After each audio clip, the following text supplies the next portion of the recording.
और डॉक्टर मनमोहन सिंह जी ने तो जब प्रधानमंत्री थे उस समय उन्होंने क्या कहा था? उन्होंने कहा था कि देश के संसाधनों पर पहला अधिकार मुसलमानों का है। देश के साथ गद्दारी किए हैं और फिर गद्दारी करने के लिए अपने झूठे घोषणा पत्र के साथ आपके पास आए हैं। देश बाबा साहब भीमराव अंबेडकर के द्वारा बनाए गए संविधान से चलेगा या किसी शरीयत से चलेगा?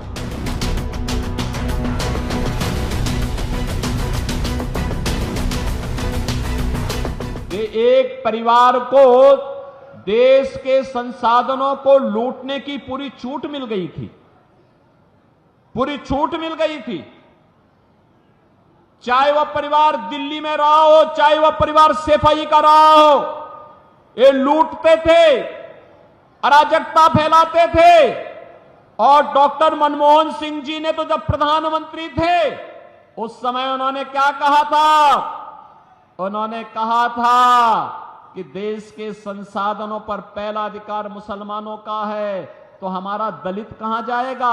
पिछड़ा कहां जाएगा? एक खड़गवंशी कहां जाएगा? पाल कहां जाएगा? सैनी कहां जाएगा? गरीब कहां जाएगा? किसान कहां जाएगा? माताएं और बहनें कहां जाएंगी? नौजवान कहां जाएंगे? देश के अंदर कांग्रेस जाति के नाम पर, क्षेत्र के नाम पर, भाषा के नाम पर बांटती रही। गरीब भूखों मरता रहा, किसान आत्महत्या करता रहा, नौजवान पलायन करता रहा। और एक कांग्रेसी और उनके सहयोगी दलों को आज जो इंडी गठबंधन के रूप में आपके पास आए हैं, बहनों और भाइयों, ये देश के साथ गद्दारी किए हैं और फिर गद्दारी करने के लिए अपने झूठे घोषणा पत्र के साथ आपके पास आए हैं।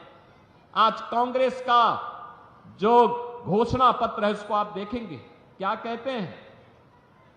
कहते हैं देश हमारी अगर सरकार बनी तो हम शरिया कानून लागू कर देंगे।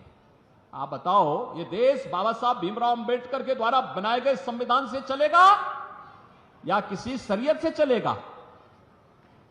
भारत संविधान से चलेगा। बाबा साहब भीमराव अंबेडकर के द्वारा बनाए गए संविधान से भारत चलेगा, न कि किसी शरीय कानून से। कांग्रेस के लोग अपने घोषणा पत्र में इस बात की चर्चा करते हैं कि हम व्यक्तिगत कानून को लागू करेंगे, यानी शरिया कानून लागू करेंगे, क्योंकि मोदी जी ने 3 तलाक की प्रथा को रोक दिया, पूरी तरह रोक लगा दी, उस पर लगाम लगा दी। और उसको कहते हैं कि हम फिर से व्यक्तिगत कानून पुनर्बहाल करेंगे। ये लोग शरिया कानून लागू करेंगे और कहते हैं कि हम लोग जनता की प्रॉपर्टी को हत्या करके, ले करके, उसके माध्यम से फिर उसका बंदर बांट करेंगे।